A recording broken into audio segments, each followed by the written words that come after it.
Benson, I'm a who that. I'm a who that. Long as I'm living, I'm a who that. Lose or winning, I'm a who that. Sports Coma, yeah, this is where we do that. Where we do that, where we do that, where we do that, where we do that, where we do that. Boogie like Benson, I'm a who that. I'm a who that. Sports Coma, this is where we do that. Where we do that. Welcome, welcome, welcome. Somebody please better help. Running this thing like Elf. I thank God every day I'm not a felt. Go to YouTube Live with Big Q and the guys. If you ain't ride or die, the bandwagon get flipped. Been marching in, that was way for the ring. I was yelling out your shade for the championship. Bucking on Tampa, duck down. Falcons, pluck, get shut down. Panthers ain't much touchdown. The vision really belong to us now. So much hate on the Saints, you could probably tell. Ever since Bounty Gate hit the NFL, when things seem fishy, and you probably smell the crooked referees or Roger Goodell. Yeah, running like this, and I'm a who that. Every day I'm living, I'm a who that. Lose or winning, I'm a who that. This is Sports Coma, this is where we do that. Where we do that, where we do that, where we do that, where we do that, where we do that. Boogie like this, and I'm a who that. This is Sports Coma, this is where we do that. You're listening to the Sports Coma with Big Q and the guys on the PRO Media Network.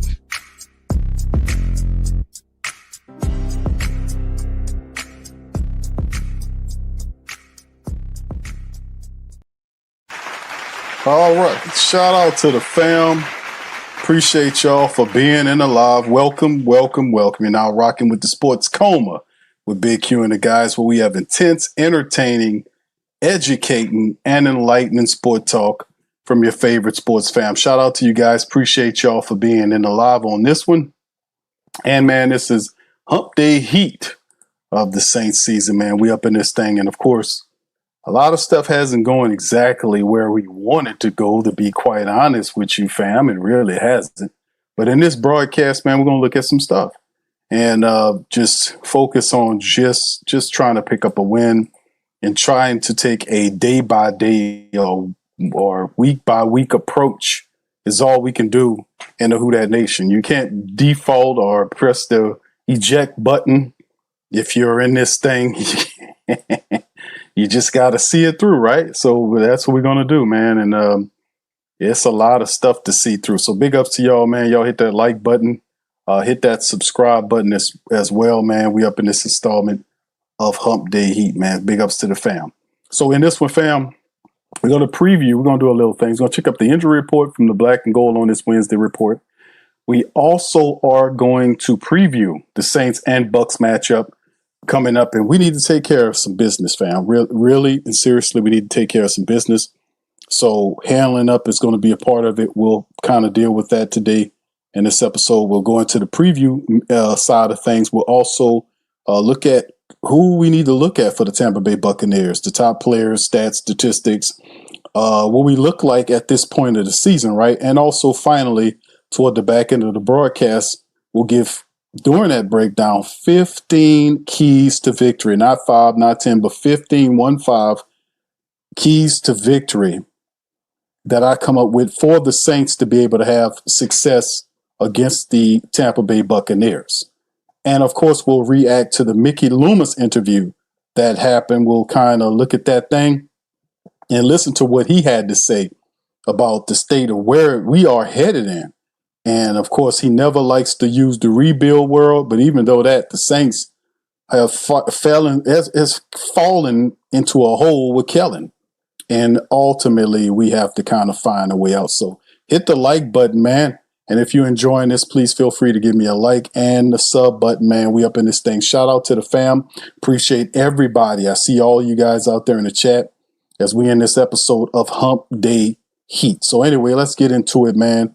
The breakdown of it as we start with some of the news and notes of what happened with the Black and Gold. And it starts off with the fact that the Saints, had an issue in terms of the running back situation, and the Saints ultimately did sign a running back. So let's take a look at it. Help is on the way as the Saints picked up yesterday. This was reported on the transaction wire that the Saints has a new addition, Audrey Estime, who is a young running back, just 22 years of age, comes over from Denver Bronco land, right? And we just can't seem to stay away from Sean Payton's players, and getting him here, we'll see what he can do for the black and gold, man. And the Saints brought him in and giving them an opportunity to kind of hit the Saints practice squad.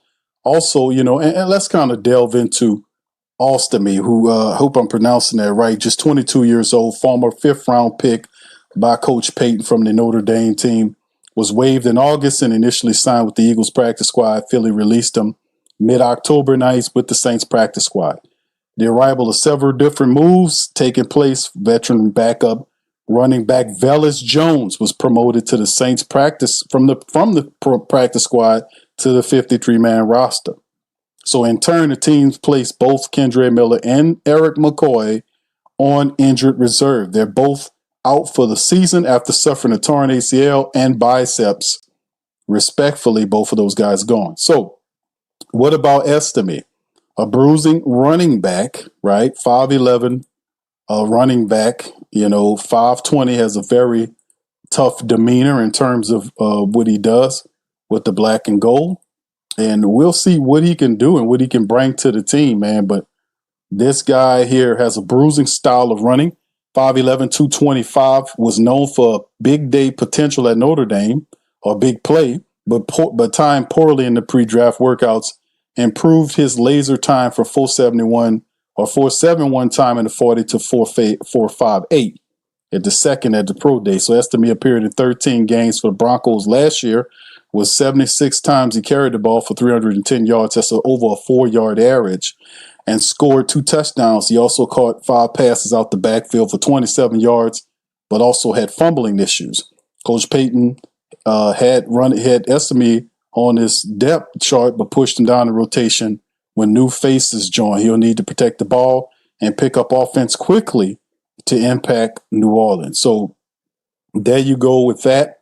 And that'll be interesting for the black and golds, adding Aldrick Estime like Velus Jones. We talked about this on the previous screen. We knew that Velus Jones Jr. would ultimately be a guy that the Saints would elevate from the practice squad because Velus Jones is a good running back, you know what I'm saying? So in the wide receiver, he's a guy that adds terrific value to the team. So getting him in here is a positive. Now, Ostame, the 5'11", 225-pounder, runs hard and has some potential. So adding him to the Saints practice squad is a positive move as the Saints get ready to kind of move this thing in the direction. This is the official release right here. Is Velus is added to the – and Velus had a very strong camp and had very positive reviews, was able to make the team because of his good contribution, but very versatile guy, running and catching of the ball, will add an extra layer to the Saints offense if they can take advantage of him. He also can help off kick returns. Remember when Bellis stepped on the scene, and this guy's he's not a scrub. He's a former third round pick. The Bears had him in there. 34 games for the Bears. Started, did some positive team practice in training camp from us. He has an extensive background in terms of special teams. Played 48 kickoffs for over 1,200 yards on special teams. Averaged over 25 yards on the return game. Also punt returns the ball. So getting Velus Jones Jr. to the active roster, he can make as a running back, as a wide receiver. You can have him in the special teams. So he upgrades the value, so we don't have to play guys back there. And remember, Kendre Miller was doing return work for the Saints on the special teams. We started to see Mason Tipton. We can see Velus Jones Jr. get more of a burn from that position. So that is very important for the New Orleans Saints going forward, right? So that's a few of the moves the Saints have made, man. And let's just keep it going, man, because we got to get smarter and smarter heading into this side of things. Okay, let's kind of look at this article right here. Baker Mayfield blast the Saints before upcoming matchup, says, I don't like them. The 5-2 Buccaneers take on their rivals, and the Saints and NFC South battle coming up on Sunday. And the 5-2 Bucs, are saying they're ready for it. This matchup is also exciting to watch when you have two teams who do not like each other going at it for 60 minutes. The Saints are aiming. That's right. The Saints are aiming to kind of right the wrongs, man, trying to get a win here, right? So we got to do it. The Saints aim for the second win of the season, and the loss will put them at 1-7, almost solidifying their demise for this season. It's no secret the Bucs quarterback Baker Mayfield doesn't like the Saints. Baker first played the Saints when he was on the Panthers. Since then, he's faced the Saints 4 times in 2 seasons with the Bucs, and this will be his 6th time, and he has a 4-1 record against the Saints, right? Mayfield recently reminded the social media about his feelings toward the Saints, right? And it hasn't been, he said, it hasn't been exactly clean play when we play him. Not much else to say the fact that I don't like him. Mayfield said in the past that he believes that this is, quote, passionate rivalry, end quote, and it doesn't matter how good or bad the teams is. Either team has a chance to win when they meet. We also have seen blowouts, as evidenced by the Bucs' 51-27 smashing of the Saints last season.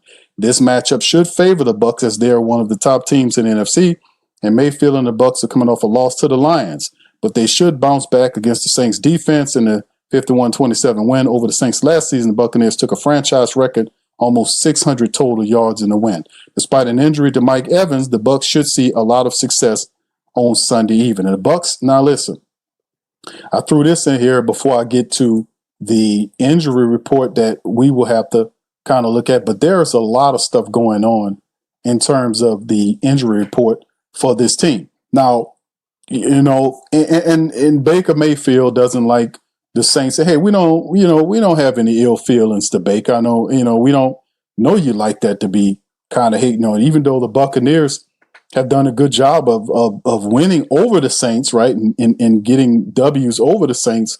He's 4-1 in 5 outings against the Saints, and it's our job to kind of smash down on them from a defensive standpoint to do it. My thing is, I think the defense, even though it gave up 200 yards rushing last game against the Bears, if the offense could do something, if they could just study on the 2 plays that they struck downfield with and had success, this could turn into different because the plays are there.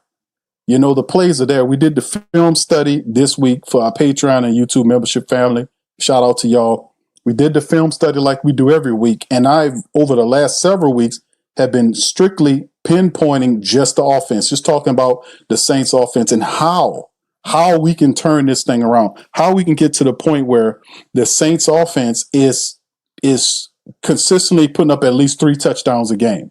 If we can get 3 touchdowns a game in 4 quarters, and of course you have a few field goals in there, I think that changes the polarity of the game because the defense wouldn't have to be put on the field for that long and exposed, because we're not getting the pressure, right? And it's just not the case. But when the Saints do get stops and happen to get the opposing offenses off the field, the Saints offense, must get in the red zone and they must score.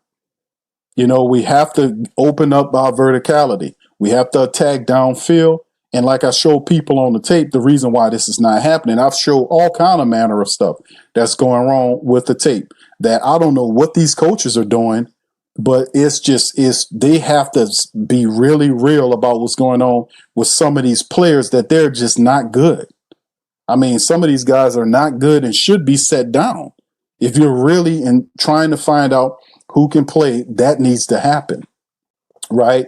So anyway, man, let's get into the injury report for today. And this is the injury report that was put up by the New Orleans Saints that lets you know that Chris Olave was DNP'd with an ankle. He hurt us in the game.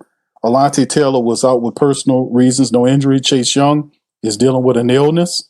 He's DNP'd. But Juwan Johnson had a neck problem. Elvin Kamara had an ankle, and John Ridgway's shoulder is good. So limited on both those players, but do expect them to contribute in the matchup against the Buccaneers on the first week's injury report. Buccaneers have a bunch of people DNP'd right now. Banged up. Levante David is knee issue. He's DNP'd. Emeka Ogbuka, the wide receiver, has a hamstring injury. Bridgewater got something wrong with his teeth. Greg Gaines, the defensive tackle, he's DNP. Chris Godwin, the fantastic wide receiver, DNP with the fibula. Guard Luke Haggard, DNP. Bucky Irvin, one of the running backs, got a foot and shoulder issue, DNP. The defensive back, Christian Eisen, knee issue, DNP. Hassan Reddick, one of their pass rushers, ankle knee, DNP. Marquise Watts, another linebacker, he was out for personal reasons. And Antoine Winfield, at best defensive back, had a toe issue. He was DNP. Now, this could change as we get into Thursday and Friday, some of these guys could go from DNP to limited. And ultimately, I don't think all these guys will be out, but I think some of these guys will play. We shall see. But also in the rest of it, guard Ben Bredesen, shoulder was limited. Delvin Cope, the tight end, was limited. Michael Jordan, the guard, knee, limited. Baker had a knee issue. He was limited. Zion McCollum had a thumb. He fully practiced. And Josh Williams, the running back, had a concussion, but he fully practiced as well. So this is just what this is. We will maintain and monitor for the rest of the week and see exactly what happens with the black and gold in terms of their injury situation. But the Buccaneers are facing quite the dilemma with all these guys. And like I said, I don't anticipate all these guys to remain out. Eventually, I think some of these guys will return to action. All right, as we kind of press on and get into the rankings through 8 weeks of NFL football, family, through 7 weeks, actually, we're in week 8, but through 7 weeks, Saints 1-6, Bucs 5-2, top of the division, night and day, bottom and top, best team in the division versus the worst team statistically. And you can see it statistically. Scoring average, Saints averaging 18 points a game. That's not going to cut it.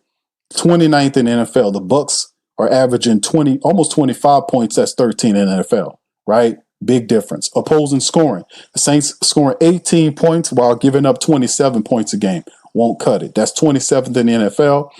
The Buccaneers are doing their thing right now. And what is that? And that average is all jacked up. But the scoring average, the rank, as you can see there, it's just the opponent's 26.6. I don't know what that is for the Buccaneers. But outside of that, obviously, that's not correct. But you go into the total offense in the NFL rank. The Saints are putting up almost 298 yards a game. That's 24th. The Buccaneers are putting up almost 339 yards per game. That's 14th in the NFL. 339 yards a game, really, and that's quite a lot. Now the rushing attack for the Saints is right at 100, which is 23rd in the NFL. The Buccaneers not there. 99.6, which is 24th. So the Saints got them in that lone statistic. But look at the passing attack. Saints averaging 198 yards a game through just throwing the ball, right? Altogether. 24th in NFL, the Buccaneers are 240 yards, 239.3, which is top 10, ninth to be specific. The total defense right now, Saints giving up 336 yards a contest. That's 19th in the NFL, tied for 19th. The Bucs giving up 328, which is 17th. The rushing defense, Saints surrendered 129.4 a game, which is 24th in the NFL. The Bucs are stopping you. They keep you under 100 yards a game, which is 11th in the entire NFL. So the Saints don't already run the ball already, but the Buccaneers, that's their speed. That's what they do best, is move the ball, kind of do their thing, throwing the ball and kind of stopping you with the run. So they're doing a really solid job there. The passing defense, Saints secondary surrendering 206.3, which is 12th in the NFL. The Buccaneers are giving up 229 flat, which is 21st in the NFL. You can see the punt right here, the Saints averaging 4 yards per punt, which is 6th in the NFL. We're not turning into anything. The Bucs at 4.2, just a little bit higher at 5th. Kickoff return right there, Saints at 24, which is 29th in the NFL, 24.2 by the Bucs, which is 24. The Saints on the plus the turnover margin, you can see they're +1, which is tied for 12th in the NFL. The Buccaneers are +4 in terms of the turnovers and 7th in the NFL. Per time of possession, Saints averaging 28 minutes a game. The Bucs slightly ahead with 30. The Saints 12 touchdowns, Bucs with 19. The Saints have 55 penalties versus 46 here in the NFL. So you can see a lot of really awful stats here, which explain, statistically speaking, while the Saints don't look, they're not really that good from an offensive standpoint. And like I said, man, when you take a look at the Saints on film, you can see it all. You can see why certain running plays don't work. You can see on plays that have potential, one guy will miss a block. There was a play where Brandon Cooks had an opportunity, just throw yourself in front of the linebacker, just trip him up. If he stopped Edmonds, who was coming over on a play. There was a toss play to the left side, and it was with who had the ball. It was Rashid Shaheed. It was a handoff to Rashid Shaheed toward the left side, and he had Kelvin Banks Jr. out ahead, and there was one guy out there. Kelvin got him. All Rashid had to do was get to the left of Kelvin Banks and go from east to west to north to south, and that was a touchdown. What happened was Cooks was on the field for whatever reason. He's out there for a blocking down. They had Edmonds coming across, and Cooks looks at him, doesn't do anything to block him, kind of reaches out an arm to try to stop him, and then didn't stop him. And Edmonds ended up crossing the field and tackling Rashid Shaheed from while he was transversing to go. He was going east to west and caught him before he got north to south. If Cooks makes that block, Rashid gets a touchdown. There is many plays offensively when one guy doesn't do what he's supposed to do, and it suffers the play. And we pinpoint that constantly to show you how wretched and how terribly inconsistent the Saints people are on offense. Now, they're inconsistent anywhere, but they get the focal point on offense because they're not scoring a lot of points. They're not moving the ball enough, and they're not doing what they're supposed to do. Play calling is a part of it. Execution is a part of it. Individually speaking, guys are missing blocks. Guys are falling down on the field. Guys are getting stood up while they're trying to block. They're not. It's just a lot of foolishness, and I don't believe in that they'll be able to fix this, because I've shown on Patreon for the last 3 or 4 weeks over and over again repeat offenders, the repeat offenders, the consistent mistake makers on a team, and they keep doing the same thing, which means that either they don't see it or they're incompetent and they film study. I mean, let's just be honest, because you can't keep rolling these guys out here and they keep doing the same stuff. They're not making the blocks. They're not shedding blocks to get to the second level, to get the linebackers like you see your ops doing. It's just poor football across the board. Now, it's just a lot of stuff. We dig into it on that Patreon, but that is my estimation. What I see is just totally repugnant. But anyway, getting into the breakdown, man, and we're going to go through the 15 things, but let's kind of absorb some of the statistics right here, shall we? All right, so the quarterback, Baker Mayfield, who doesn't like you, according to the report, y'all heard it, I just read it, has over 1,700 yards passing the football, has a high completion percentage, 64.1, doing a phenomenal job in moving the ball, 7.2 yards through the air. He averages 242.4 yards per contest. He's doing a really phenomenal job. He has 13 touchdowns. Baker has 13 touchdowns against just 2 interceptions. He's 6th in the NFL when it comes down to, with yards. He's 13. I mean, he's He's 6th in the NFL with his yards, right? 6th top in the NFL. He's 6th in touchdowns, and he has 2 interceptions, and his rating is 11th in the NFL, which is 63.5. So Baker Mayfield's playing very good football right now. He's playing very good football against the Saints. I mean, against the NFL, period. But this is the thing. He's the star. He's the guy, the star of the straw, rather, that stirs the drink for the Tampa Bay Buccaneers. It's Baker Mayfield. But not only is he throwing the ball well and making good decisions, Baker Mayfield is also a really good scrambler too. He averages about 22 yards per game in scrambles. Right now, through 7 games, he has 158 yards off of 22 scrambles. And every time Baker scrambles, he averages 7 yards a scramble. Right? So that is a really good stat. If you're the New Orleans Saints, and the Saints have had their inadequacies in terms of stopping scrambling quarterbacks, I expect that trend to continue. I don't see in the Saints haven't made a real change in terms of philosophy and spying quarterbacks that scramble. They don't spy these guys and they tear them up. They're still rushing 4 guys and not getting home and dropping guys into 10 yards off the wide receiver. They just pick the defenses apart. If the Saints are going to do that type of strategy and not be aggressive in blitz and force Baker Mayfield off his spot, and not when they force him and contain and force him and to move around, there'll be somebody there to make sure he doesn't hurt us scrambling around out there on the field. So I just don't have any confidence in them doing it because they haven't shown me that they can consistently do that for a full game. Scrambling quarterbacks have and will consistently hurt the Saints defense because schematically speaking, they haven't done anything consistently to stop that from happening. So unless they have some groundswell change moment there, I'll wait to see if they will do that. Because we've been talking about that key the whole time. So Baker Mayfield beats you with his arms. He's very motsy. He also scrambles around 7 yards of scramble. You can't allow that to happen. You'll pick up first downs on you and everything. They top running back is Rachaad White. They have two guys, Rachaad White and Bucky Irvin. Bucky Irvin is currently hurt. Rachaad White's carrying the day. He's a back with 252 yards off of 64 carries, averages 4 yards a rush, and has 4 rushing touchdowns on the year. So they have a very balanced attack. They use White, they use Irvin, and then throw in Mayfield's 158 yards of scrambling yards. They do well there in terms of a balanced offensive attack. Now, their wide receiver game is very interesting because, you got guys dealing with injuries. Mike Evans is dealing with injuries. Chris Godwin is dealing with injuries.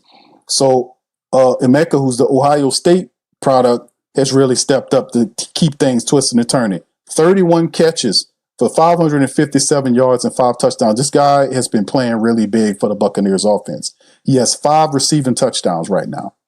And Baker Mayfield loves to throw to this guy. He threw to him 54 times so far on the season. So that's 20 targets more than the closest guy, which is Sterling Shepard. So he loves throwing to Emeka. Emeka's a big physical wide receiver that can go up and get the ball. And he's averaging 17 yards a catch. So Baker loves throwing to the guy. So we have to be able to watch that as well. And Kool-Aid's going to be tested again in this game. Sterling Shepard's a speedster. He has 27 catches off of 34 targets. Pretty good. 267 yards, and he has a score. He averaging 10 yards a catch. Cade Otton, a big tight end, doing this thing, 22 grabs for 231 yards. He's also averaging 10 yards a catch. And, of course, then they get down to Bucky Irvin, who had 19. He's banged up. Tez Johnson, another wide receiver, also having it. And they throw to Rachaad White, who also has 19 catches as well. So they're spreading the ball around, but obviously you can see Emeka and Shepard, who's the speedster. Emeka's the possession guy with speed. Cade Otton's the reliable safety, a security blanket for Baker Mayfield. He has a good cast of people. Now, when Mike Evans comes back and Emeka's there, they're going to really, and Godwin come back later on, this team is going to look radically different offensively speaking. For right now, they are dealing with a lot of issues and injuries coming into this matchup in the Superdome, and them coming off the loss to Detroit, they're going to be extra keyed up for this game. All right, anyway, then we get into the defensive side of it, right? We talk defense. Tyke Smith, the safety, is the top tackler, 58 tackles on the season with 2 sacks. Very opportunistic safety that they use in different ways. You have Servacha Dennis, who's another linebacker for them. He has a total of 52 tackles to go along with it. Levante David is missing in the game, so it'd be interesting to see if those guys will be ready. Zion McCullum and all those guys are very opportunistic. Winfield is dealing with issues, so they have a lot of issues that's going wrong with this team right now. A lot of issues and errors that's currently going wrong with this team right now. Levante David and Vita Vea both have 2.5 sacks for the team. Hassan Riddick's also on the injury list as well. He has a sack and a half. So they have guys on the team who bring the pressure. Those guys are dealing with issues and injuries right now. And could the Saints be coming up on a situation where they could take advantage of a team that's ailing, right? We've seen that before, but the Saints themselves have to step out there and they got to make plays. All right, then, of course, we look at the kicker. Chase McLaughlin is the kicker, 14 of 18, 78% is what he does here. And the kicker's some solid special teams games. But this is a good team. This is a good team, and a lot of people pick the Tampa Bay Buccaneers to beat the Saints, and we will see. But anyway, let's look at this. This is a starting depth chart. You see Baker Mayfield dealing with a knee. He should play. Bucky Irvin is out, and you can see Emeka right there is also dealing with an issue. Chris Godwin is listed as out. We talked about Mike Evans. He's already on the IR. He's, with him. Sterling Shepard is good, but like I said, these guys are really good. They average 10 yards or more catch. Cade Otton's there, and they like to use these guys. Wharf, Ben Bredesen is also banged up. Graham Barton, Luke Haggard. They got injuries all over the place. Skilled players, offensive line guys are dealing with issues. The Saints have to take advantage of this. Then you go defensive. You can see Vita Vea in the middle, Logan Hall, Elijah Roberts, Yaya Diaby's there. You can see Levante David and is dealing with issues in Hassan Riddick. Some of these guys they're top guys who represent very important roles for the team. You see Winfield's also banged up. So these guys, whether they play or not, will be determined later on in the week. But still in all, you got injuries. Several different people throughout the lineup for the Buccaneers who are very important to their success are all dealing with injuries and are banged up. Can the Saints take advantage of this injury situation on the Tampa Bay Buccaneers? That's the thing, right? That is the thing. That is the thing we have to see. So let's go to this. The next step is let's transition over until this. Let's get into the 15 keys to victory. If y'all want to read the article in full, it's on whodatdaily.com. Y'all can check it out. The link is in the description section. Feel free to go there and share the article and all that kind of beautiful stuff. So let's get into it right here. I covered it, and let's get into it. All right, here's the 15 keys of victory that the Saints must have against the Tampa Bay Buccaneers, penned by yours truly. All right, so anyway, for the Saints to defend home turf and claw back into playoff position, execution, discipline, and smart adjustments will be critical. Here are 15 keys to victory for the black and gold, right?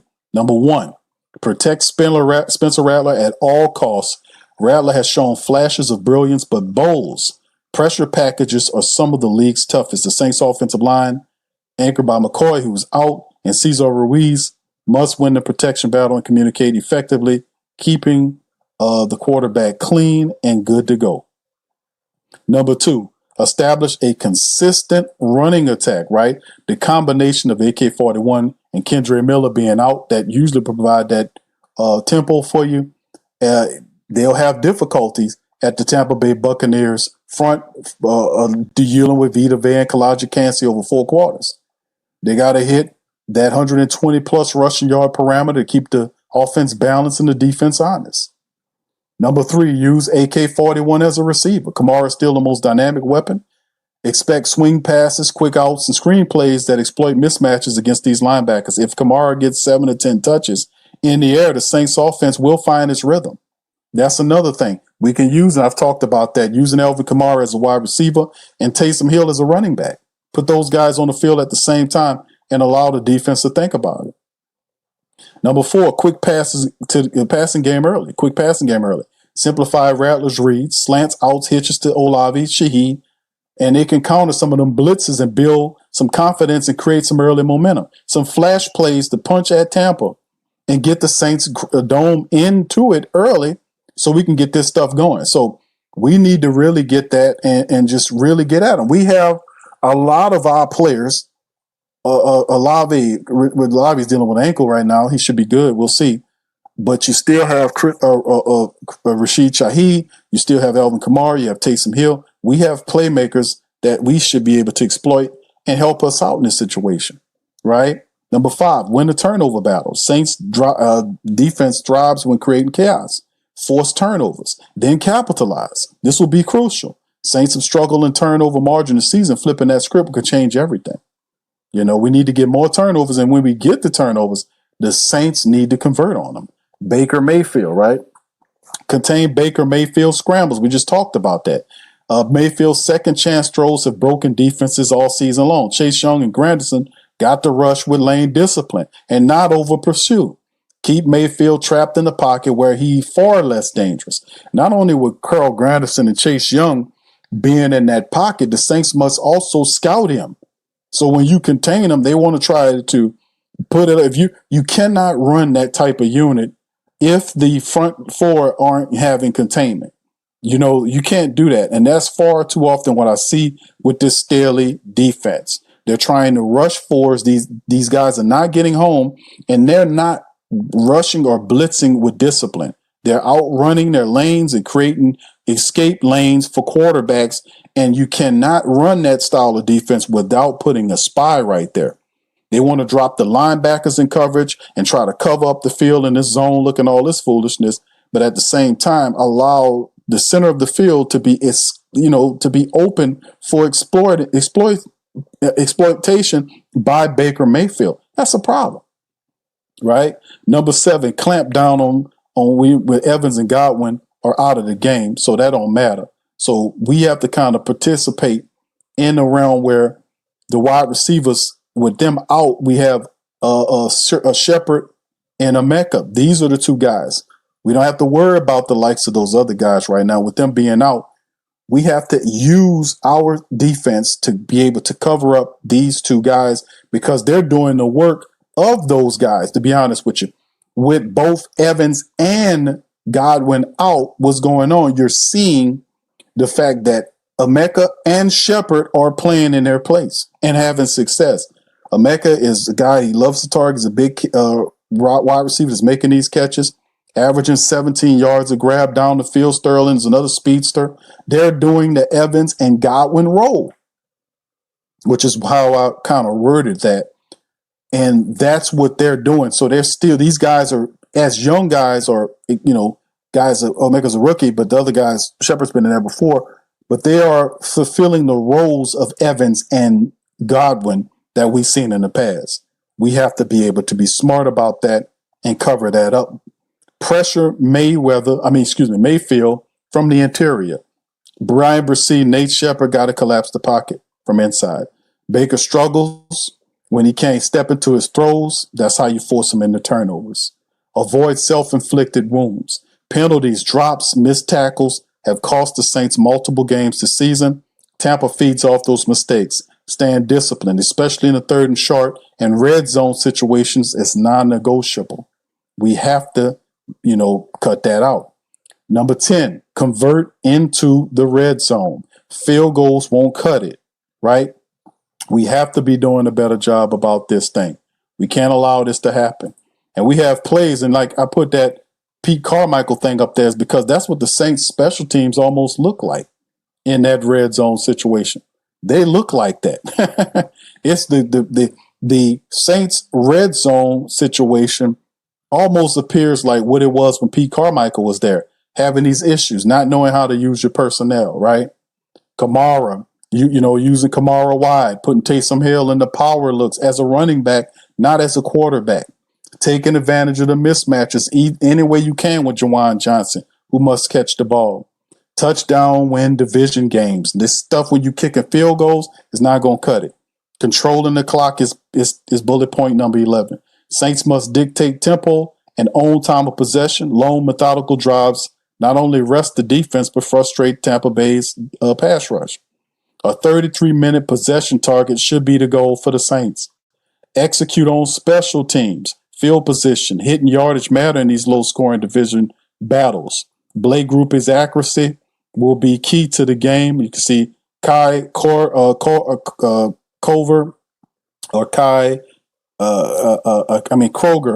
will have to be able to do his thing there and have to punt to flip the momentum. Number 13, adjust at halftime. They have to the Saints adjustments have been a sore spot this season. The Bucs stacks the box and spread them out.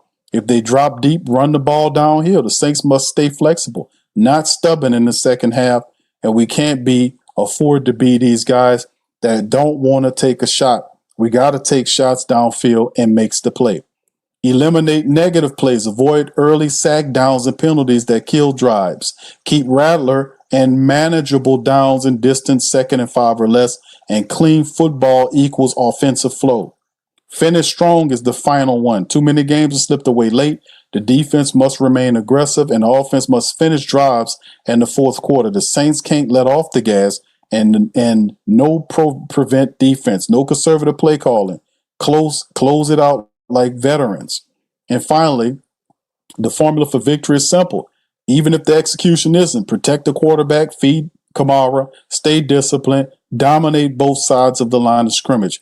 If the Saints can combine aggression with efficiency, the Superdome will be rocking and the Who Dat Nation will be happy. And wouldn't it be awesome for the Saints to be able to claim a win against a Tampa Bay Buccaneers team coming into the Dome? They're the top team in the division. It would be nice for the Saints to start off and get a win, the first win of the division, of the division games. Get one against Tampa. The next 4 games will be interesting for the black and gold going forward. Why not get a win against a team dealing with issues in terms of their injury situation? Plus, the quarterback's giving you a little fire too and say that he doesn't like you. So the Saints have to do that. That's my 15 keys to victory. For the Saints, man, we got to handle up. We got to handle up. We got to handle up. We got to handle up. All right. So anyway, let's move on, man. Let's jump into the reaction side of the stream, man. Let's react this. Now, Mickey Loomis had an interview recently with softball Mike Hoss about the direction of what's going on with the Saints. And I want to hear it, man. So I'd like to hear it go. Here you go. Y'all put one in the chat if you can hear. The official tailgate of the New Orleans Saints, Mike Hoss, along with Mickey Loomis, Executive Vice President and General Manager. And we talked at the start of the season and now 7 games in. And let's get the obvious out of the way. Of course, 1-6 is not what you wanted. It's not acceptable. It is a given as we move forward past that. No, it's not where you wanted to be. Given that, because we haven't had a chance to talk to you much, what is kind of your assessment of what you've seen out there? Yeah. Well, first of all, it's hard to get by the record, right? Particularly if you're a fan of the team and you have a lot of passion about your club, then being 1-6 isn't very much fun. It's not very much fun for us either. And I would say we didn't expect to be 1-6, but we also recognize that in a lot of ways this was going to be a development year. Playing a lot of young players. We got a new coaching staff. Trying to identify and develop a quarterback. And so there's been a lot of good things, but it's hard to look past the results, like I said, especially if you're a fan of the New Orleans Saints. And I guess that's kind of what... Okay. All right, let's stop it right there. Now, Mickey Loomis, to me, is, y'all know how I feel about Mickey Loomis, man. And, yes, it's hard to look at, but this is on you. All this is on him. I mean, the guy it's been really terrible. His leadership is a joke. He's not accountable. And it's just what it is. Now, all of a sudden, when they were talking about, we're going to win some stuff. And now when it turns out that they're not winning anything, it's all of a sudden a developmental year. And the fact that he's talking about it's kind of hard to look past the results, I would have to agree with you. Yes, it's hard to look, because he's usually the guy that's advocating for you to look past the results. This guy, he's the one telling you to look past the results all the time. He's telling you to look past the results and, don't look past the results. Don't believe your lying eyes, that kind of guy. It's just really interesting to see where the team is. And of course, it does no really good to spank Mickey Loomis in terms of searing critique, because Gail Benson continues to spend and make millions of dollars off these franchises to the point where she's so blind to what's going on with the team. As long as she continues to make money, she don't care how these teams are ran. Now, she'll get pissed off with you when you hear from us and then it affects her bottom line. Then she'll do something about it, but she ain't going to delve in. She's not going to do like what some of these people would do, like actually hire a group of people from outside the organization, come in and hire respectable football people and let them make the decision, because you don't know. It just keep doing the same thing, wash and repeat, wash and repeat, wash and repeat. Things won't change until she's gone, until she sells the team or get from up under the team. And the crazy part about it, Gail is, and she's up in age. She doesn't have any heirs. So at some point, something has to happen there. But in the end, man, these teams, especially the Saints on her leadership, has been a complete and utter disaster, man. Here is that what fans want to hear is that you feel right players in the building, right coach in the building, and things are going in the right direction, irrespective of the record. Yeah, I definitely. Another thing with Mike Hoss is just ask the damn questions. The thing I don't like about this guy when he asking these questions is stop trying to soften it for Mickey Loomis to answer. Ask the question and let him answer it. You don't have to soften it up and and that's the thing I despise about him asking these questions. Because we know you work for the team, but do you have to be a complete Saint shield? Do you have to kiss Mickey Loomis's ass to ask questions? Just ask the question and let him answer it. You don't have to lead him with well, we know this and we know. Shut up. We don't need your commentary. Just ask the question. You're not going to ask the tough question anyway. Just ask the question, man. I definitely think the right coach is in the building. Absolutely. I love the staff. I love the things that they do behind the scenes. I love the deep thinking, the intelligence of the group. I love the way that they're approaching each week. Look, we're trying to get better incrementally and not take steps back. I like the development of a lot of young players, and sometimes, just because someone's been here for a couple of years doesn't mean they're not a young player. They're still developing.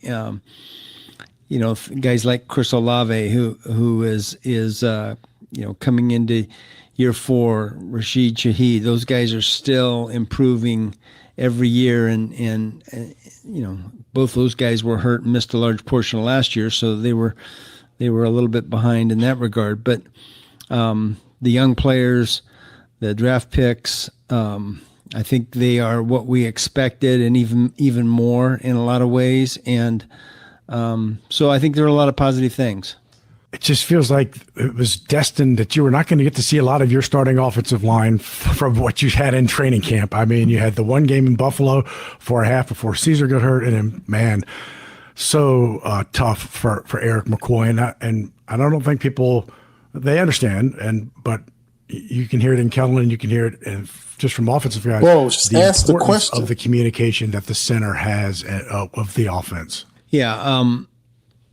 Yeah, you're right. One of the over the years, typically you can count. That wasn't on, even a question. Your offensive line remaining pretty intact throughout a season. They become the basis for your entire offense, and in a lot of ways. And I don't know that I've experienced this many injuries in the offensive line as we have the last 2 years. Don't know that there's a particular reason for it. But it's happened.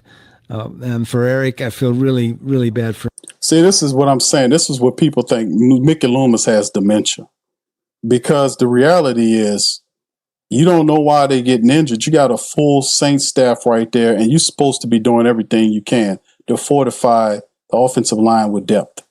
That's what it is. It wasn't just last 2 years. The Saints been dealing with injuries with the offensive line the last 3 to 4 years. So how do you pinpoint the last 2 years? Because that's probably as far back as your memory goes. You don't know, and you the general manager. If you don't know, then nobody knows, bro. You're supposed to be one of the top men. You're the top football man, according to their asses, in that building. And you don't know why the injuries are accruing? The injuries are accruing because of many different reasons. In particular, the Saints coaching staff, in terms of its health staff, is suspect. It's a suspect health staff. It seems to be doing a little bit better now, but still in all, we've been talking about them needing to improve the health staff, which brings in new philosophies and new ways to keep players healthy. You supposed to been studied. We've been talking about the health staff. The Pelicans were dealing with the same stuff. It's not an isolated situation. The health staff has been a problem over the last 4 years or more that we've been dealing with issues collectively. Hell, Eric McCoy done missed 24 games in the last 4 years. He's breaking down. How do you don't know this? That these players, a lot of these players, man, play a lot of games in the NFL. It's a physical sport. Let's keep it honest and let's be real. McCoy's play this season wasn't all that good, and he was supposed to be healthy. There's on tape. I've showed you guys on film of Eric McCoy this season, where Eric McCoy's getting stood up. He's getting pushed back. He's not getting any movement. He's getting pushed down. And I'm like, what's going on? And remember last year, same things were happening to him when he was healthy. And I was like, is this guy healthy or what not? But you see it, the progression when injuries start hitting players. You're supposed to see that and start drafting or doing something where you're bringing in veterans to get ready for it, because you can see it all. It just doesn't pop up and it's here. It's signs all over the place. The same way you've seen that Paul Kendre Miller was unhealthy. They had to draft Devin Neal as a insurance back for him was the same mood and thinking that you were supposed to apply for Cesar Ruiz and Eric McCoy, because those guys do get banged up. They get hurt, and you have to fortify the depth of the offensive line. We were talking about this for the last 2 or more years because we've seen what was happening to these players. I literally see the decline in Eric McCoy's game. He's not dominant like he used to be. He's nowhere near what he used to be 3 years ago. These injuries have taken a mighty toll on Eric McCoy. Watch the film and see. Just like people were seeing, we didn't see Cesar Ruiz at first. I'm telling y'all, I'm seeing what's going on with McCoy. It's a progressive downgrade. These last 2 or 3 years on him have been catastrophic. His game is diminishing before your eyes. He's not the same dominant McCoy that we love. No disrespect, but it's on tape where you getting stood up, getting pushed up. The guy stood up McCoy and pushed him back with one arm. One arm pushed him back into the back of his running back and destroyed the play. And he was getting moved around in that game. I showed it to you on the tape. I've seen one play look so bad I thought it was Penning on the play and was calling out Penning, had to apologize on tape that it wasn't Penning. It was him getting pushed up in the line. So like I said, it is not the same. You have to see that, and you have to take advantage of it. You got to draft. All these players eventually, injuries and age take their toll. It's a different level of decline, but a decline nonetheless that as a general manager, you're supposed to see and prepare for. Really bad for him. He's one of the top 2 or 3 centers in our league. He does everything the right way, and so for him to get hurt, that's difficult. Obviously difficult on him, difficult on our team. But I know this: he'll bounce back from it. He'll get that repaired, and he'll be as good a player as ever afterwards. Similar situation with Kendre Miller, who was not an injury situational problem in college at TCU. And I did have the knee where he missed the national championship game. But other than that, it was a game here, 2 games there. I mean, he was not an injury situation. He just can't catch a break. Yeah. Look, Kendre was doing a fantastic job. Came into training camp with a little bit different purpose and maturity. I thought he was doing fantastic for us, and we saw on the field a lot of things that we expected when we drafted him, and so it's difficult to see him have a setback like this and an injury. But again, he'll bounce back from it and be stronger than ever when he comes back. For Spencer Rattler, it's tough to, now that we're where it is 7 games in, it's almost on a week-to-week basis. You have seen kind of progress. This game was probably, the Chicago game was, from a turnover standpoint, he'd been so efficient with the football. How do you, when you're looking or grading Spencer, you have to take it all into account, but how do you look at him? Yeah, I think particularly with quarterbacks, is every experience is a learning experience, and I think they just have to go through it. And there's growing pains, and you're hoping that you can be good enough in the run game, you can be good enough defensively and in the special teams to win a lot of games, to win games while you're developing the quarterback and you're waiting on his development. And so that hasn't really happened. That's, the reason for the record. I think Spencer's made a lot of progress. He's done a lot of really good things. And the hardest thing to do in sports is be patient, while your guys are developing, but that's what we have to do. We don't have a choice. Well, we don't have a choice because of the drafting of what happened in the flittering away. See, this is the thing. The Saints don't have the right to ask the family members to be patient because of what they did. They wasted the last 4 years of this team away. Just wasted away. Just wasted it the hell away. And for them to ask you to be even more patient is really interesting to me. For that they would keep asking, y'all got to be a little bit more patient, all this kind of stuff. But the thing is, nobody's going to be patient for bad football. It's just not going to work. Nobody wants to watch or wait for bad football to happen, to sit up and watch guys not know how to block, not to do this type of thing. We know we don't want to see that. We really don't want to see that. So It's going to be interesting, man. That's all I got to say about what we see here with this team, man. I just find it so very fascinating with Mickey Loomis's answers, right? His answers about some of this stuff about being patient with these guys. And ultimately, I just want Mickey Loomis to pay for the decisions, these bad, horrible decisions. And then the guy just pivots away like a little skunk. He pivots away from bad decision making. He the little rat when you try to catch him. The trap snaps and Mickey Mouse furthers away with the cheese in his mouth. He's consistently allowed to, to be able to get away from these, to get clear of these type of accountability. I just find it really interesting, man, that a guy can get away with this, man, and not be brung, or not chastised by leadership. I just think it's real funny how all this seems to happen. I just think it's really funny. Mickey Loomis has been screwing up here for years. He's been thumbing his nose at the mighty Who Dat Nation. And I just want him to pay. And it won't happen with this woman running the team because she don't know what she's doing. He knows that she don't know what she's doing. And this sucker got the best job in the NFL. He just sits on his ass. He got a owner that don't know anything. And the moment she sells this team, he gonna retire because he knows the jig is up. But it's real sad, man. I think what you just said is exactly right. He's done a lot of really good things. This last week was probably a step backwards, but I'm anxious to see how he bounces back from that and how we bounce back from it as a team and rally around him. There's not really a question here. It's just an observation for me because I think it's kind of unusual. Keep it, bro. Spencer, assuming things stay the same, will play his 15th game on Sunday. It'll be the third game against Tampa Bay. So basically 1 every 5 games he plays Tampa.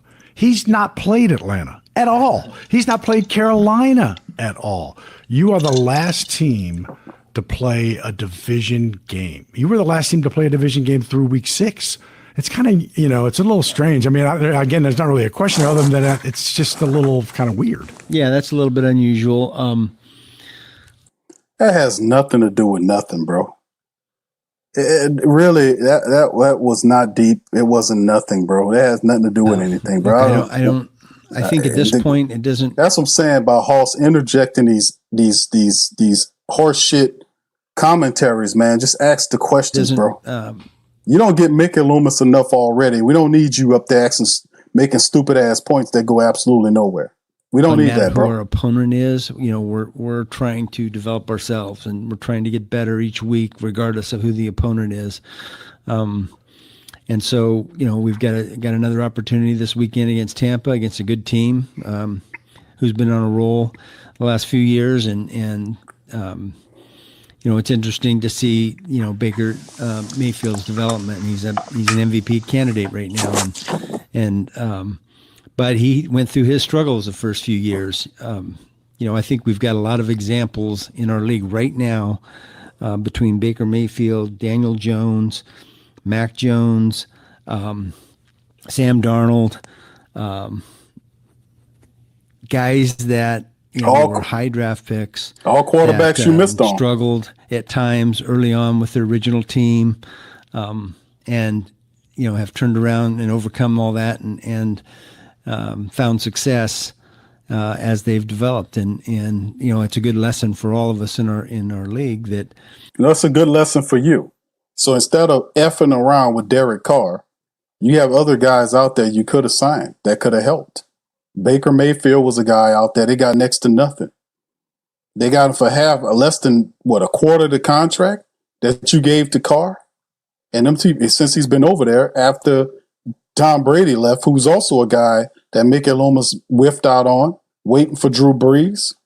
Tom Brady wanted to come to New Orleans. He even admitted to that. That's why he stayed extra to kick the Saints' teeth in for passing over him.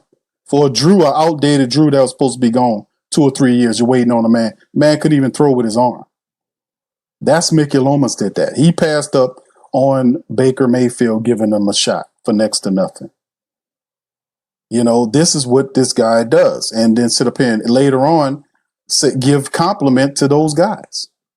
But I thought the guy just is uncanny, man.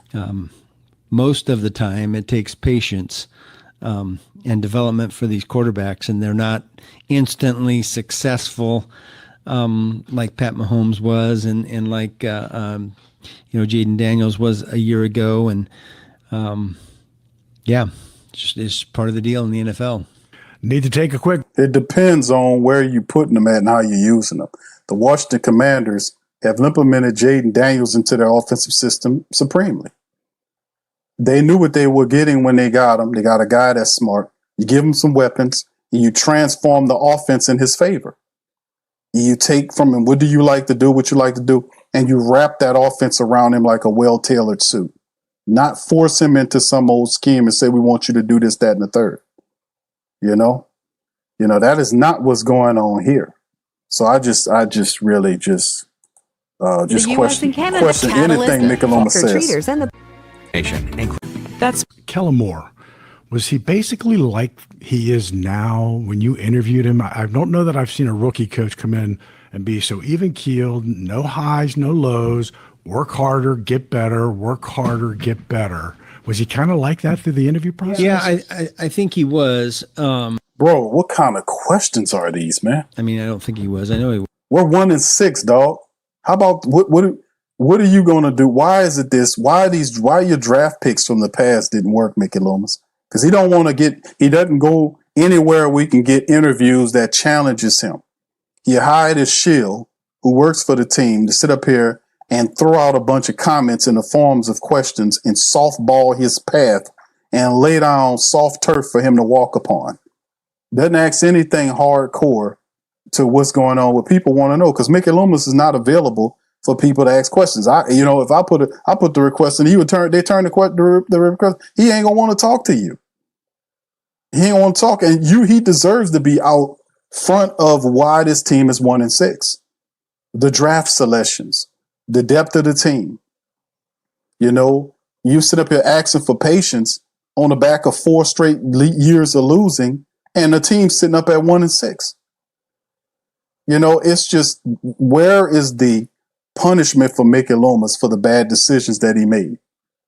Does he get to walk on a bed of lettuce forever and not be challenged or chastised for the stupid stuff that he did?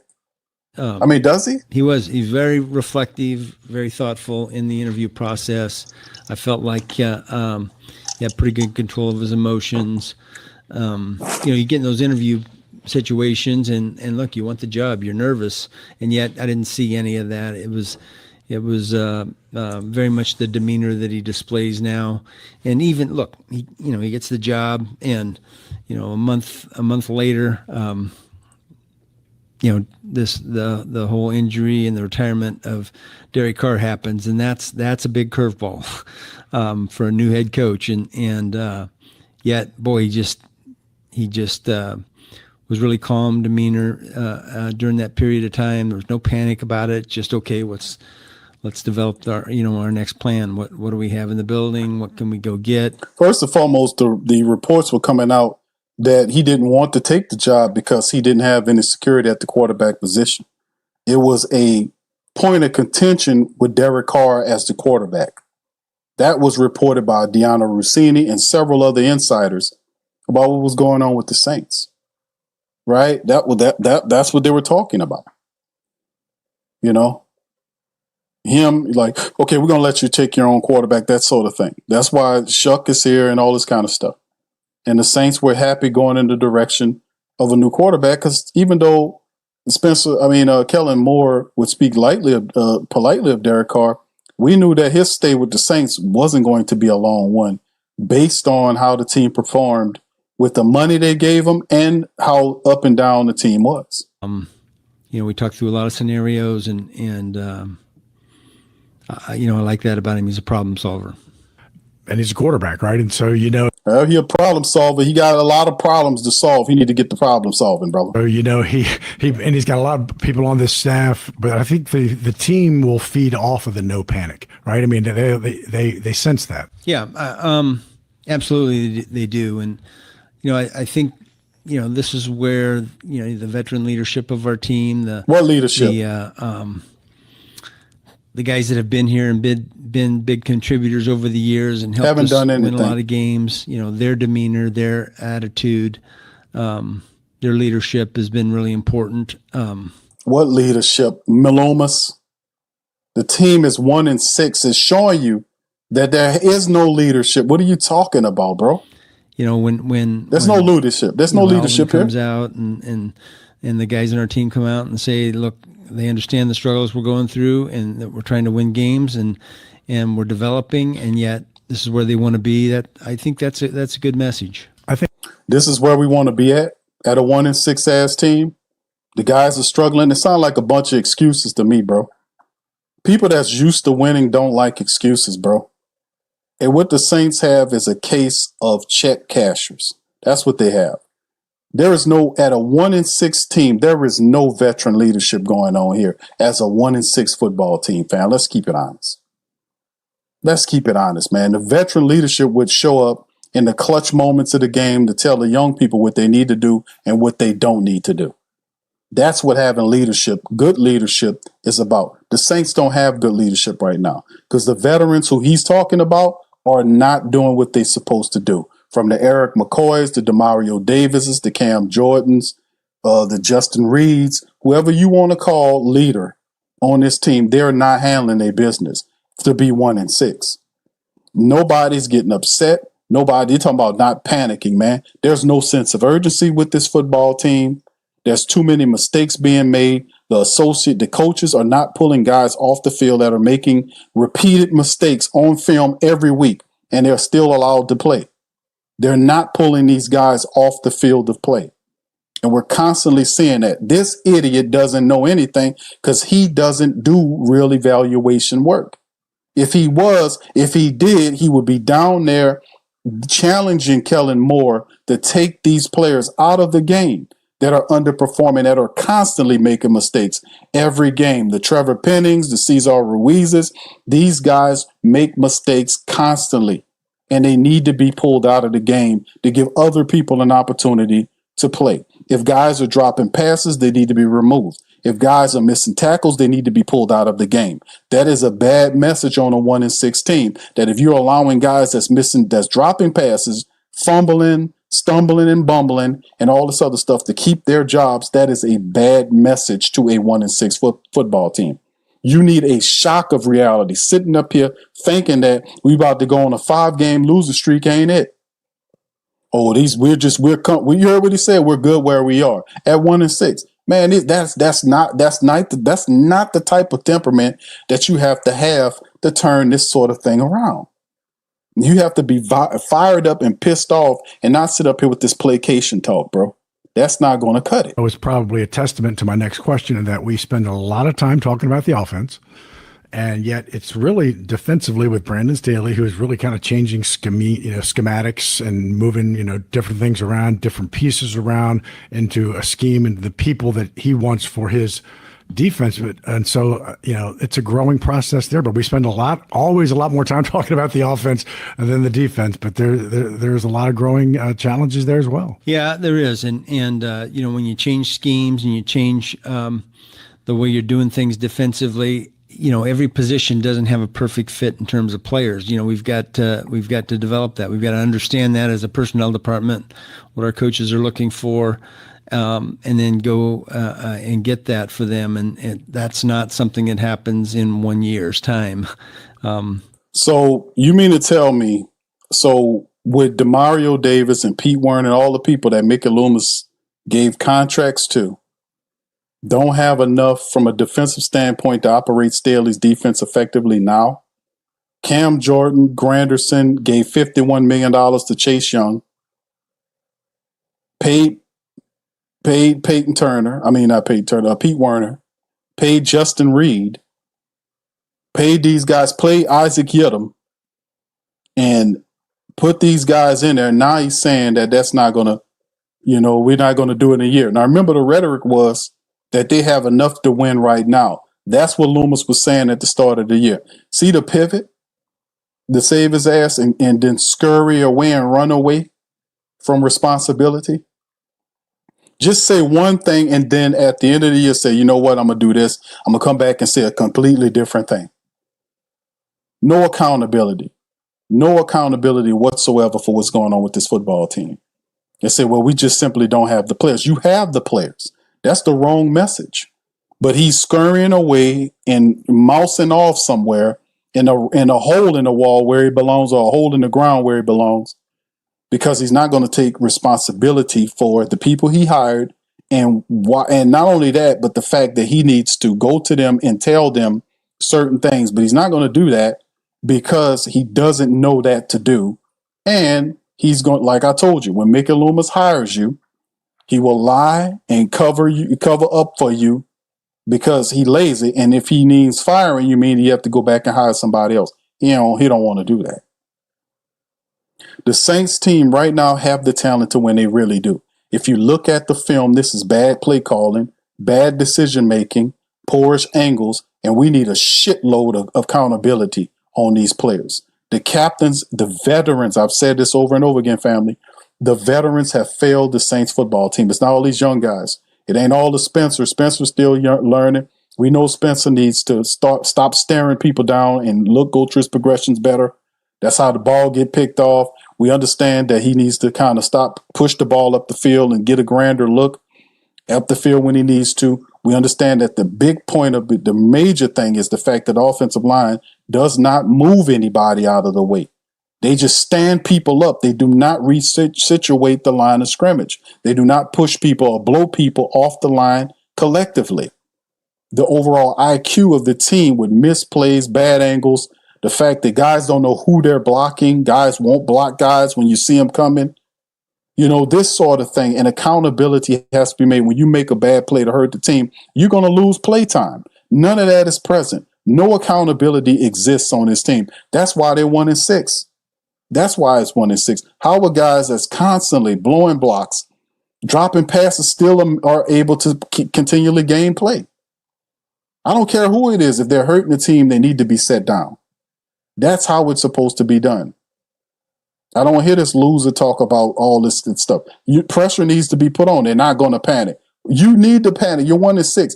There's no sense of urgency for this team. They moonwalking their ass into a 3-win season.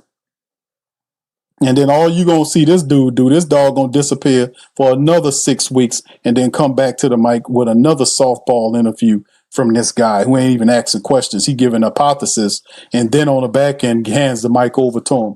It's just this is a joke, man. That's going to take a little bit of time. But that being said, I think there's some really exciting things on defense that are happening. Like what? The young players that are developing and making plays. The guys up front in the middle of our defense that are adapting and doing some really good things. So Shepard? I'm pretty optimistic that the defense is going to be a strength of our team in the future. The youth is there, but Sanker, gets kind of shoved in there.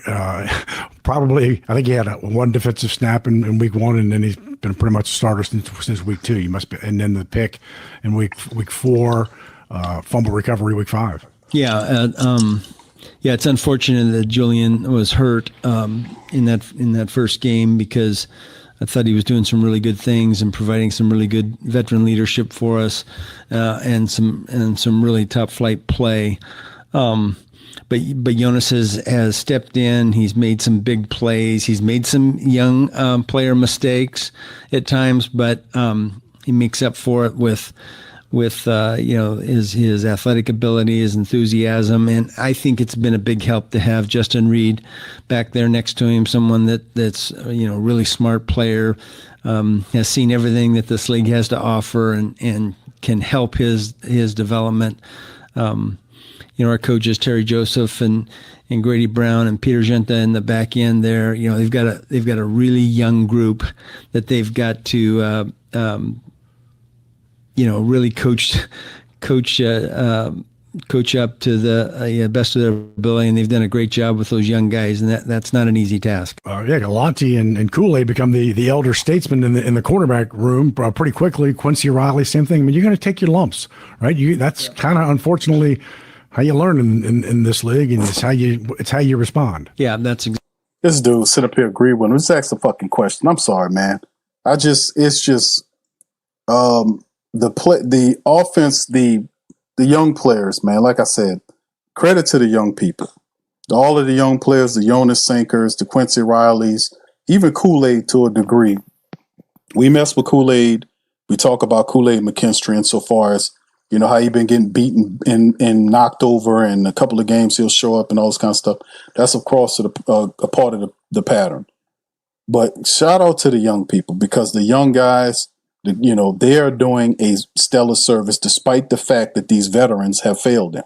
These veterans not doing what they're supposed to do. So the young guys have been a bright spot because the veterans have not been anything.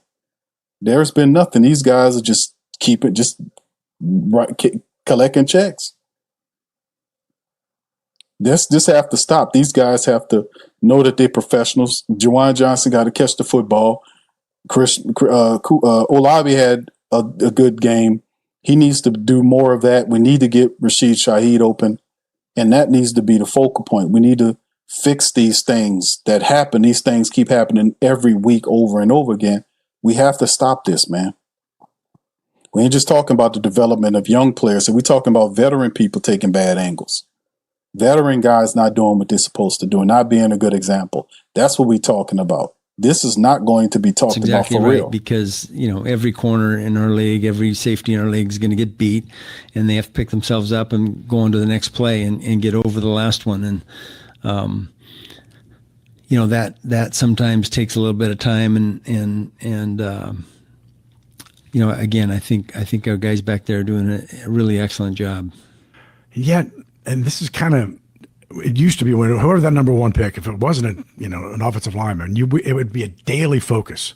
I mean, we hardly talk about Kelvin Banks and Fuaga, right? I mean, they've just kind of moved in like have been there for 10 years. I mean, which is a testament to, man, great picks. You must be just thrilled with how those two guys are evolving. Well, yeah, we're definitely excited about the players. Part of that is just, the O-line play didn't have a lot of stats that are, evident each week. But look, we've watched them develop. We've watched Tally go from left tackle to right tackle over the course. He went from a college right tackle to an NFL left tackle, back to right tackle, and didn't really miss a beat. Excited about him. We were excited about him last year, just as excited about him this year.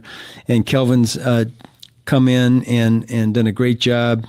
Part of our evaluation was that he was an absolute great teammate at Texas, and he's been every bit of that here as well. And so we feel really good about about those two guys, as well as the rest of our offensive line. As long as we can, keep them on the field and keep them healthy, it'll be a strength of our team. First and foremost, to be honest with you, Kelvin Banks and Tali Fuaga is still learning. They're still learning players, right? We know that. So that's not an issue at all. Those guys they're making their mistakes.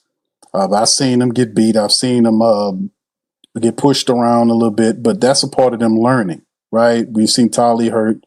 We've seen Kelvin still learning. They have the excuse of youth. They have been doing, those guys go all the way out. The issue I'm kind of perturbed with is the interior offensive line, which has not been the strength. These guys been in the league for at least 4 years. Cesar's been in there for 5 years, I want to say. Penning is in his 4th year, and McCoy has been there for 7 years, for 6 years, whatever it is. And it's not working, man. They're not moving the pile. They're not pushing. They're not moving the pile. And it is not a strength of the team right now. It is not a strength. It is a major weakness that every damn game almost Spencer Rattler's flushed out of the pocket and they got to do QB rollouts because people getting pressured to inside to the pocket to flush them out. So they got to roll them out to give them an opportunity to make plays up the field. So I mean, yeah, I don't. He talking about in the future. Penning is not going to be here next year unless this idiot signs him back. Cesar Ruiz is a mistake. He is a problem. He is awful. He's terrible. He's not good at all. Cesar Ruiz is a problem that they refuse to look at. McCoy has missed 24 games in 4 years. They need to be able to find a reliable replacement for McCoy because he's trending down, just like Ramczyk did. You got to pay. Guys start getting hurt, and then they get hurt again, and the next thing you know, they ain't get hurt and miss a couple games. They get hurt and lose, maybe out for a season, for half a season. That is a telltale sign. You got to pay attention to the warnings when they come to you. And this idiot's so blind, he don't see none of that stuff. But it's a reality of where we are as a Saints organization because this blind bat running it, man.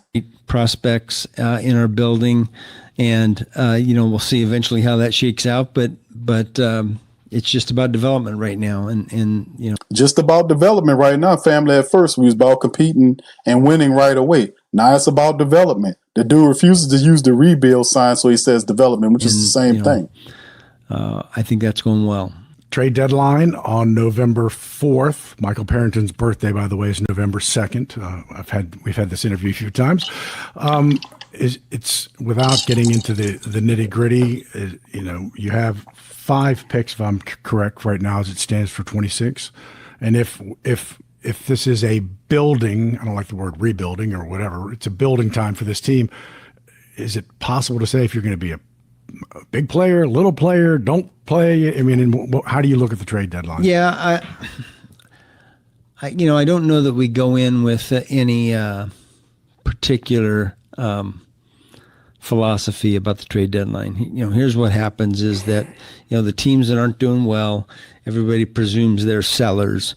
And the teams that are doing well, everyone presumes that they're buyers. And so, we obviously have been the subject of a lot of rumors.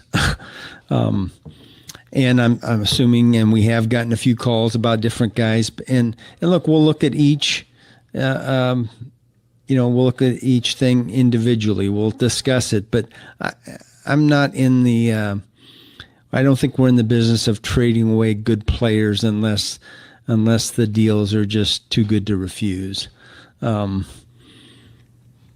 Yeah, I think I'll just leave it at that. Would you like more than 5 picks? Well, everyone would like more than 5 picks. Absolutely. Unfortunately, they don't give them away. You have to give something away to get them, right? We're a long ways away from the draft, and where we pick and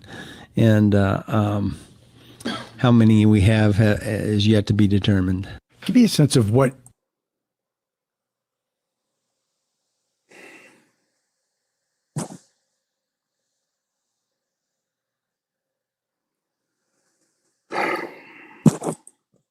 your time is like, because you've got, Jeff working the colleges. Man, we're getting close to November. That's really kind of heating up. You're with Michael Parrington and Kai looking at the pro personnel and what trade deadline or just, getting better. And then with Kellen and what's going on with this team right now, how is your time divided? Yeah, well, there's not enough of it. That's for sure. And it's all of those things and another 100 things too. So everything, like what? Every day something comes up that we have to address that has to do with, the current roster or, things that may happen in the future, contracts that we're contemplating, free agency that's going to come up this thing. There's just a lot of things that we're dealing with on a daily basis, and look, we're trying to support our coaching staff and give them every bit of support that we can give them in terms of advance reports, daily information. There's injury issues that we have to deal with, so there's just a lot of things, Mike. It's too hard to just describe a single day because every day is different. Football's a crazy game. Man, y'all believe that, man? Had Mickey Loomis has got all this stuff. He got all these assistant coaches running around doing this work, and he talking about 100 things. The team is 1-6, bro. What are you talking about for future? We know that's not what you do. You're not a futurist. You're not a person that look at the future. And he's talking about contracts. There's only two people that you could be dealing with, that you could be talking about with a contract with. There's only really two people. And that's what, Chris Olave and Rashid Shaheed. I mean, those are only two ones you're going to talk about in terms of giving contracts right now. I mean, seriously, what you talking about, bro? What else is you doing? Because you're talking about advanced reports, advanced scouting reports, the ones that they don't read. That's why they won in 6. Supporting the staff. How about getting them to be accountable, bro? Instead of sitting up here and forming a bubble of protection around the team and they failing. Do y'all put in the chat Y or N if you believe Loomis or Mickey Loomis? Put Y in the chat if you don't put N in the chat. If you believe what he's saying, talking about he this busy, that guy ain't doing nothing, man. Your thoughts? Have you seen the highlights? How did you watch Denver Giants? How did you digest that? A span of 38 seconds. One second, playing so well, and it'll be a good challenge for us and a good opportunity to measure ourselves. So I'm looking forward to it. Good luck to you, as always. Appreciate your time. Thank you. All right, that's Mickey Loomis and softball Mike Hoss, man. Boy, you want to talk about some BS.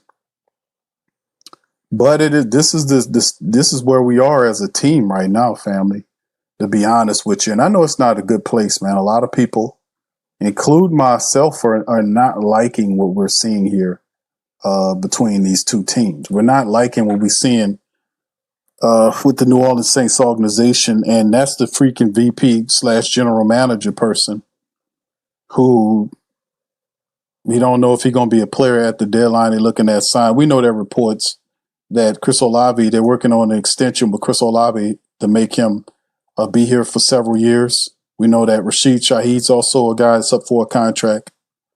So, I mean, in terms of what's going on with the Saints right now, and me picking this game, I'm going to let y'all put it in the chat. Do you think the Saints will win? Matter of fact, we'll roll out the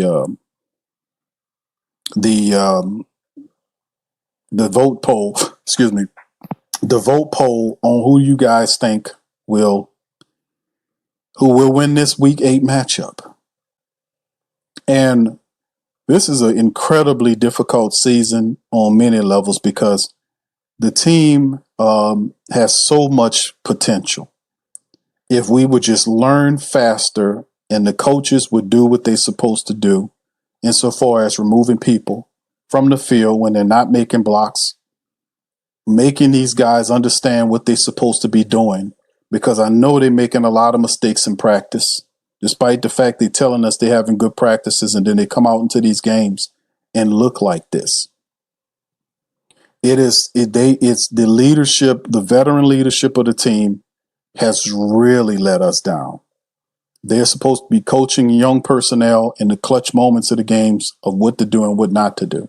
And there were several times during this season where clutch personnel, when clutch plays presented themselves, and those same veterans failed the Saints by drop passes, missed blocks, missed tackles, all this stuff, and have contributed wildly to a 1-6 campaign. It has been very distasteful to watch this brand of football, and it is completely a joke and a laughingstock to listen to Mickey Loomis talk about the New Orleans Saints and prospects of the future.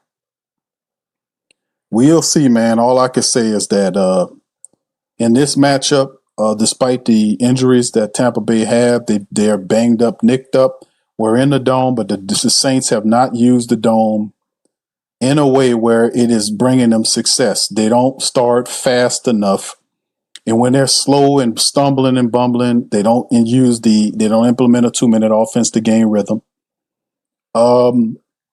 The personnel is questionable in certain areas, like when you got a stack box, they run into the box as opposed to audibling out to a pass to attack the blitzing defense. Just commonsensical, intelligent play calling offensively or defensively. Switching out and coming out of the 4-2-5 situation when we're not gaining pressure. Mixing up the man and zone coverages so we don't, so we can at least kind of give the quarterback a speed bump or a hiccup that he got to process. Getting a little bit more blitz heavy to knock around the quarterback, bring him down, and these sort of things. I have not seen enough of them. The Saints had 2 really positive offensive series last game, but did they study that enough this week to be able to kind of reproduce the success that we've seen in those two touchdown drives against the Bears? Did they do enough? I don't know.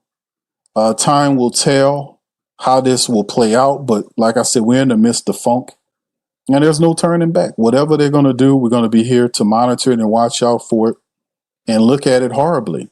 At the end of the day, this is one of these seasons we're in for a tough season. We're already 8 weeks in, fam, and it's not been a very joyful season. Sit up here at 1-6. It's not easy to sit up here and do these broadcasts, but at the end of the day, unlike my team, I won't give up. So at least as a vet, I can at least be that example to those who are watching, is despite my team at times appear to have given up, I refuse, and you refuse to give up, because you are accountable, you are respectable, and you are special. You're awesome. So with that being said, man, listen, I'm going to get out on that. Y'all do me a service. Hit the like button. If you're on Twitter or X, give me a retweet, please. Instagram and all the others, give me a like and a share as well. And big ups to the fam. Appreciate y'all, man. Y'all check out the Pro Shop. Links in the description section. Also, if you want to check out the film work that we do every week, check out patreon.com/the Pro Media Network, or join our YouTube page. The link is in the description section. All of them are. So check out the whodatdaily.com for all the latest news as well. And listen, fam, check out our awesome sponsors that's in the description section. They help with the production in terms of the finances of the broadcast. And your support shows our sponsors that we get the love needed to push or be powered through.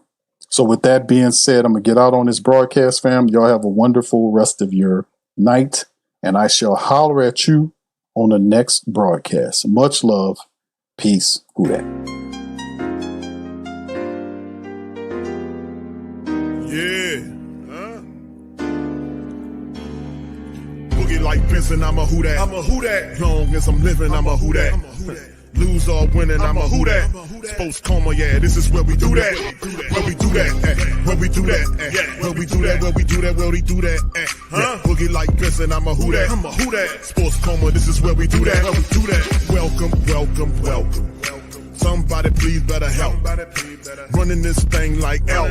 I thank God every day I'm not a felt. Go to YouTube Live with Big Q and the guys. If you ain't ride or die, the bandwagon get flipped. Been marching in, that was way for the ring. I was yelling out your shame for the championship. Fucking on Tampa, duck down. Falcons, pluck, get shut down. Panthers ain't much touchdown. The vision really belong to us now. So much hate on the Saints, you could probably tell. Ever since Bounty Gate hit the NFL, when things seem fishy, then you probably smell the crooked referees or Roger Goodell. Yeah, money like this, and I'm a who dat. Every day I'm living, I'm a who dat. Lose or winning, I'm a who dat. It's the Sports Coma, this is where we do that. Where we do that, where we do that, where we do that, where we do that, where we do that. Boogie like this, and I'm a who dat. It's the Sports Coma, this is where we do that. You're listening to the Sports Coma with Big Q and the guys on the PRO Media Network.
Whether you're catching up on Saints news at Jackson Square, checking Pelicans scores in the Garden District, or staying updated on LSU while grabbing coffee in the French Quarter, there's one place that keeps you connected to everything that matters in our city. From Bourbon Street to the Superdome, from Preservation Hall to the Riverfront, New Orleanians are staying in the know with the WhoDatDaily.com, your daily source for Saints, Pelicans, LSU, and all the sports, music, and culture that makes our city special. At work downtown, at a game in the Dome, or just relaxing by the Mississippi, wherever life takes you in the Big Easy, you can stay connected. Because when you're from New Orleans, you don't just live here. You stay in the NO. That's stay in the know. Visit the WhoDatDaily.com and never miss what matters most to Who Dat Nation. Stay in the NO, you stay in the know. Welcome to the Pro Shop, where we create authentic NOLA-inspired clothing for men, women, and children. From Saints jerseys to Pelicans gear, everything's crafted right here in New Orleans. Whether you're shopping the Pro Shop, the Pel Shop, or the Pro Shop Kids, we've got your whole family covered with genuine merchandise that represents our city's spirit. Check for links in the description section below.